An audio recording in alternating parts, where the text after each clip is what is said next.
So some of the questions that have more nuances will be discussed, as well as the summary marking. All right, so 1.3, you can read it, it's on the screen.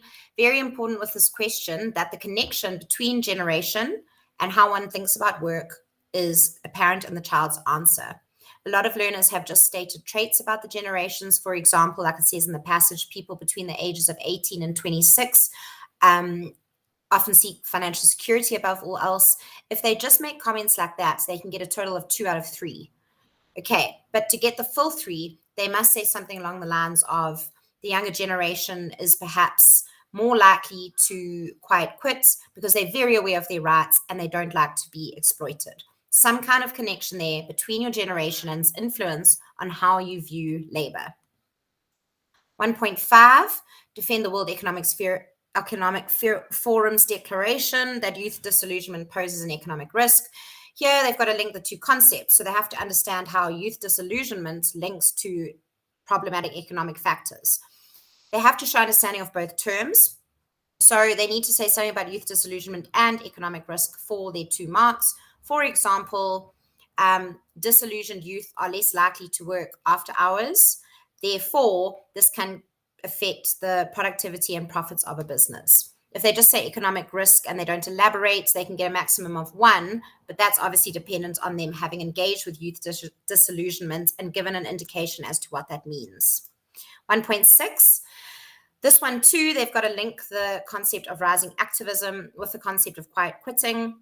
So they don't have to agree with the statement, it says assess, but they need to say something along the lines of how rising activism has influenced society and mindsets, and how this then manifests in the workplace through quiet quitting. Right, summary.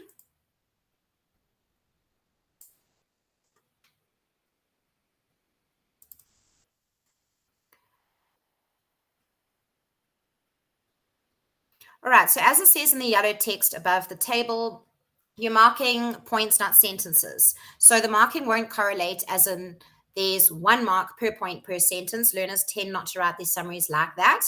So as an example, if there's 1 sentence but it's got 2 points in, you can give 2 marks. If 1 point takes 2 different sentences to explain, you'll give 1 mark. So the marking's dependent on points, like I say, and not on sentences. Okay, out of the 8 points, you can choose any 7, or the learner can have said any 7. It doesn't matter which one they don't include. In terms of how we mark, 7 marks out of the 10 are reserved for the points. So if a child includes 3 points, they get 3 marks. If they include the 7, they get the 7, etc. Then the remaining 3 marks are ostensibly reserved for language, but actually the way we determine it is according to these 2 blocks: distribution when candidate has not quoted, distribution when candidate has quoted. For has not quoted, what that means is, however many points the child included, they did not lift or copy them from the passage. And I'll explain that a bit later. But in other words, they used their own words for all of the points they included. So if the child used their own words for all of the points and included 6 points, you're going to add 3 language marks. So 6 plus 3 is 9. If the child included only 1 point, but it was in their own words, they're going to get 1 language mark. 1 plus 1 equals 2. If the child has quoted, and what that means is they have used 5 words or more in a row, in other words, word for word, from the passage that's a quote. So if they've done that, then what you will do is you will look at how many of their points were quoted. Let's say 3 of the points were quoted. You'll look at 1 to 5 quotations then, and you'll give 1 language mark. So let's say a child includes 4 points, 2 of which are lifted. For points, out of the 7, they'll get 4. They included 4 points. But for language, because 2 of their points were lifted from the passage, in other words, they used 5 or more words in a row from the passage, you'll look under has quoted.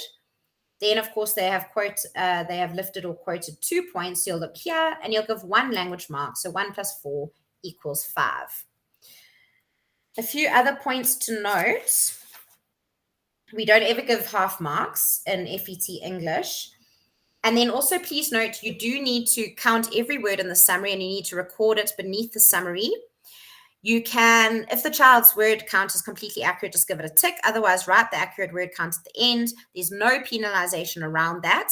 But if the child does not write the summary in paragraph form, for example, writes bullet points, then you will award them a maximum of 1 out of the 3 for language.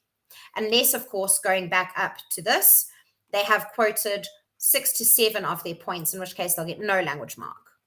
Okay, because that's not them not following instructions. All right.